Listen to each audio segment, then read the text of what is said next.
Greetings and welcome to Conversations with Doc Martin, where we talk to extraordinary people doing extraordinary things. Today, however, I'd kind of like to wrap up the year and just share with you some of my thoughts about the 21 things that I learned in 2021.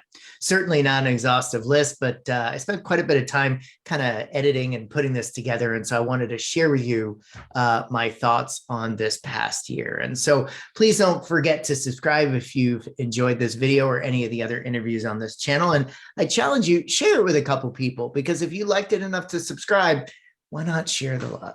So here we go. Number one, don't assume anything about anyone.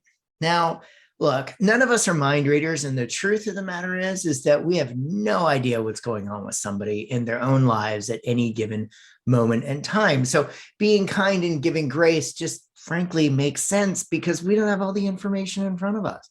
You know, it's kind of like the old story that I love telling, where you text a friend and you don't hear back and you make up all this stuff in your head about why they're not texting you back. They don't like you. They don't value you.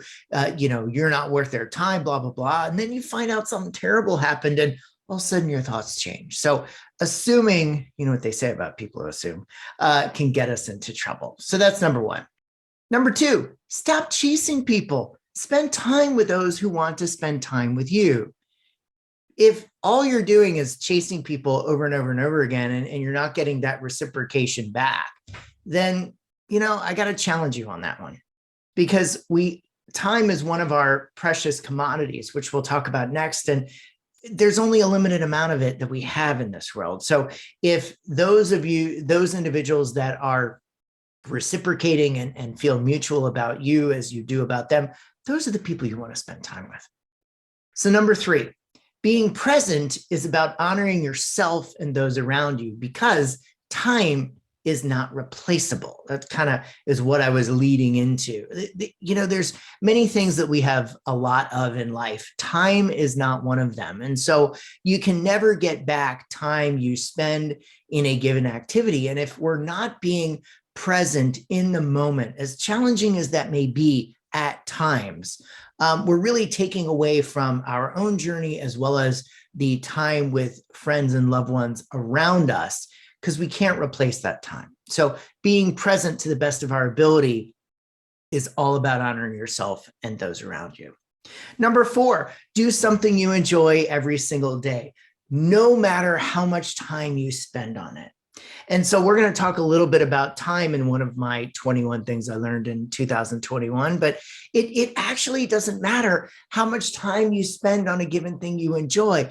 It's more about the act of spending the time, whether that's 10 minutes or 10 hours, it actually really doesn't matter. This past year, I started learning Spanish through an app. I started crocheting. I started taking singing lessons, and doing something that I enjoy every day is so fulfilling to me. And again, whether I spend 10 minutes crocheting or 10 minutes learning Spanish or 10 minutes practicing a song, it gives me so much joy that it's not about how much time I'm spending, but the fact that I'm spending time doing it.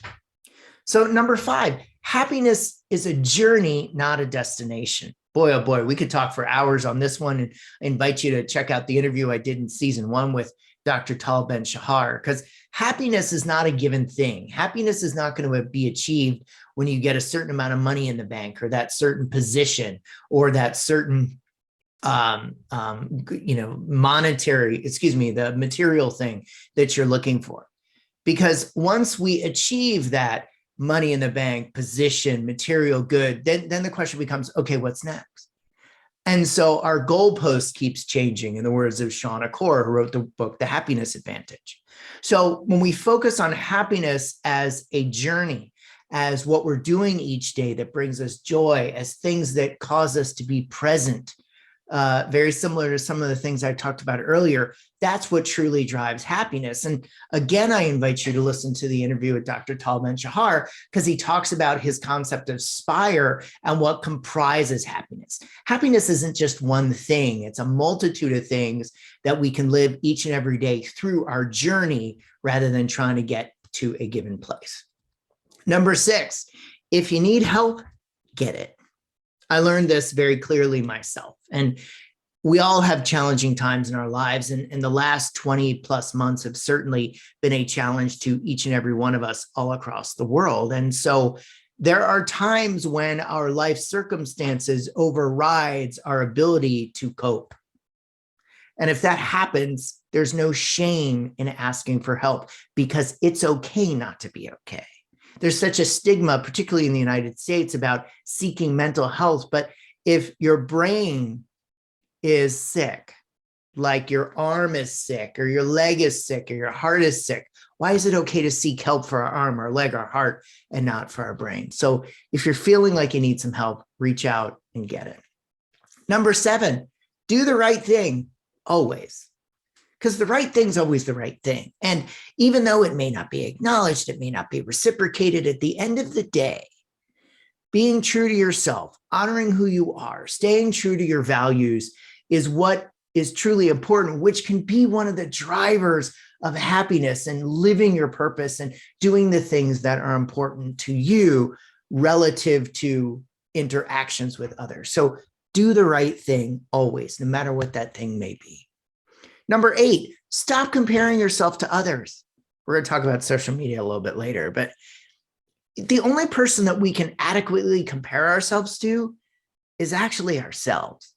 And if we are going about our business to try to be just a little bit better each and every day, well, that's one of the only things that any of us can ask of ourselves. If you read the book Atomic Habits by James Clear, which is so named because it talks about small changes leading to massive results. If we could just do even 1% better than we were the day before over the course of a year, that's going to get us to a much different place. So being present, as I talked about in number 3, and stopping comparing ourselves to others will guide us on our journey of feeling better about ourselves, our place in life, and our overall journey. Speaking of which, number 9, just start. Even if you don't feel you're ready. That's one of the things I learned in 2021. Just do it, as Nike would say. Because the truth of the matter is the hardest step is actually the first one. I don't care what it is you're doing. I don't care what it is you're engaged with. I don't care where you are in life. And so just the act of starting, taking that first step, will actually encourage you to keep going. And even if it isn't perfect, because things don't have to be perfect. And if we all wait till that perfect time or until we're ready, it's never going to happen. Number 10, your body's a vessel. Take care of it. I learned in May of 2020 very quickly how things can change in the blink of an eye when I took a really freakish fall and broke my sternum. Your body is this vessel that carries you through life. And recently, as we were going through the holidays, I noticed a bunch of posts from people railing against some that are kind of advertising workouts or talking about workouts about, workout before your holiday meal, or, workout after to, make up for all your, food indiscretions. But if we can switch our thought process to, instead of comparing ourselves physically to other people, and we can look at our body as a vessel where we're working out because we're doing it for just health, both physical and mental. If we're doing it just for well-being, rather than attempting to compare to somebody else or to get a bigger bicep or a bigger chest or bigger legs, that's when we really look at our body as a vessel rather than something that we're trying to achieve. Number 11, just ask. The answer might surprise you. The worst thing anyone can ever say is no. So why not ask the question? When I met Kimberly Locke in Mexico on vacation, and I went up to her and I said, hey, would you like to be a guest on my podcast? And she said, yes. She could have said no, but that's okay. When I asked Dr. Tal Ben-Shahar, he said yes. He could have said no, and that would have been okay.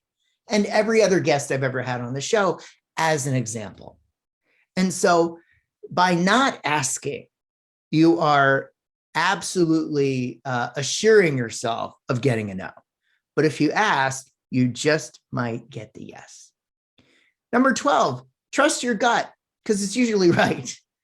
How many times have you been in a situation in life where you thought, I should have gone with my instincts?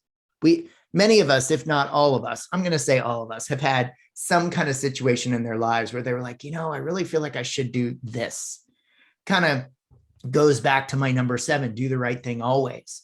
A lot of times that doing the right thing is being guided by your gut, because your gut is usually right.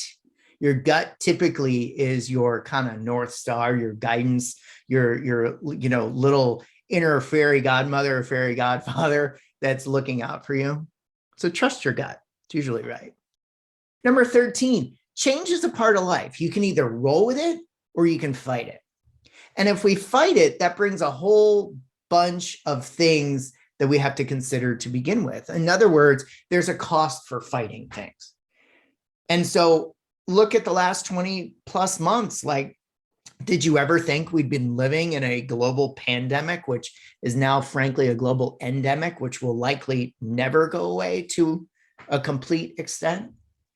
We can either fight with it and be frustrated with it, or we can roll with it, look for the opportunities rather than the challenges, despite the fact that those challenges are hard, but it's a choice. It's always a choice what we choose to focus on.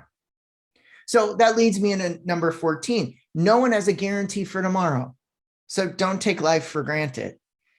Recently, November of 2021, we were in Mexico on vacation, and then all of a sudden, out of nowhere, our hotel got embroiled in a drug cartel shootout. One of the guests was shot, and there could have been a lot more people injured. And thankfully, there weren't. But I'll tell you one thing, it really cemented for me the idea that no one has a guarantee for tomorrow. We can't take life for granted. We got to do the right thing always. We got to trust our gut. We have to understand that happiness is a journey, not a destination. And we can't take life for granted. And so what's number 15 then? Smile. It costs you nothing. Smiling physiologically actually causes changes in your brain to allow you to actually feel better. And it also can bring smiles out in other people. Smiles cost you nothing. And, there's a reality that truthfully, it takes more effort with your muscles to frown than it does to smile, which is kind of funny. And even with our masks on, which I hope you're still wearing indoors, we could still see a smile in the eyes.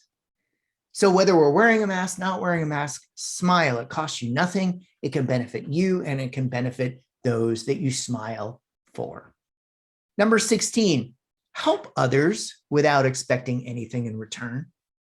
Because if we're helping others with an expectation, are we really helping them, or are we really helping ourselves? Because if there's an expectation, then therefore we are expecting some type of compensation in return. And is that really helping others, or is it self-serving? There's nothing wrong with getting something in return by helping others. Nothing wrong with it. But the joy that we can derive by helping others without expecting anything in return is what I'm really trying to get at here. If we could go about doing the right thing always, number 7, and we can end up helping others without expecting anything in return, that's where some of the magic happens, where we're feeling like we're living our best life and deriving our happiness as a journey, not a destination. Number 17, when you focus on gratitude, you can't focus on what you lack. And this actually goes to brain chemistry, to be honest with you. One of the things I talk about constantly is this idea of the brain can't focus on more than one thing at a time. You can do more than one thing at a time, but you can't focus. The best example ever is texting and driving, unfortunately. Can you text and drive at the same time? Sure you can. Can you focus on texting and driving at the same time? Yeah, no. And the unfortunate statistics of accidents and death due to distracted driving of texting and other reasons speaks for themselves. So when we focus on gratitude, the things that are good in our lives, we can't at that moment focus on what we lack. That goes back to what I said before about being present. So when we focus on gratitude, it derails us from being able to focus on what we lack. Number 18, social media is not real. Stop thinking it is. And remember what we said about comparing ourselves? Social media is derived by individuals to show you what they want you to see, whether that's through filters, through lighting, through curated stories, through posts on Facebook about the vacation, not about the day they came home from work in tears because XYZ happened. Social media is not real, and study after study after study is showing the detrimental effects of being on social media too often. In fact, there's also studies that show that the greater the amount of good stuff on someone's feed is actually directly related to how depressed and or miserable they are in real life, which is kind of scary. So social media is not real. 19, consistency is more important than anything else. This kind of goes back to what we were talking about earlier about doing something every day that you enjoy. Because if we think about these two concepts together, doing something every day that you enjoy and consistency is more important than anything else, this goes to the concept of time, which we'll talk about next. If we can do something consistently, we get better at it. When we do something consistently without the judgment of how much time we're spending on something, then we end up spending at the end of a given time period a heck of a lot more time than we ever intended. So doing something every day, every other day, every week, whatever it may be for that given thing is more important than anything else, because every little bit of progress is progress. So that leads us into number 20. Time can be your ally if you look at it like compound interest, which is directly related to consistency. Because if you spend 10 minutes a day, 5 days a week on whatever, that means every single week you're spending an hour almost on that activity. Now, how difficult would it be, depending on how crazy your life is, to spend an hour every week on a given topic versus 10 minutes every day? I'll give you a secret. That's how I read. Other than when I'm on an airplane, I read in 10 to 20-minute chunks. And over time, that adds up, and I typically end up reading about a book a month. But I do it in short bursts, and it becomes compound interest. So 15 minutes every day, every 4 days is 2 hours. So I really want you to understand that how important how important compound interest is for time. Last but not least, be yourself. Everyone else is taken. Not my saying. I've seen it on t-shirts for years. I have a t-shirt that says that. I don't think anything could be more true than that. We are all unique individuals. We all have unique gifts. We all have our strengths. We all have, frankly, things that we're not as good at. And when we can truly accept ourselves for ourselves, understand that comparing to others is going to get us nowhere. When we understand that being able to think about ourselves on a daily basis and just trying to improve, even by just a tiny little bit, that's when we start to feel more and more fulfilled. That's when the happiness starts to kick in, because it's a journey, not a destination. And nobody can be you. Nobody will ever be you. Nobody was ever you. You are unique as anything in the universe. And so being yourself is one of the best places and things we can do for ourselves and, frankly, for everyone around us. So I hope you've enjoyed these 21 things I've learned in 2021. I also hope that you found it valuable enough to go ahead and subscribe to the channel, click notifications, and I challenge you to share it with a couple people, because if you liked it well enough to subscribe yourself, I'm sure people in your lives would find it valuable as well. So I want to wish you a very happy New Year, happy holidays, whichever holiday you happen to celebrate. And as always, I want to leave you with, remember, life speaks to you. And if you think it doesn't, you're not listening. Take care. Happy New Year. See you soon. Bye-bye.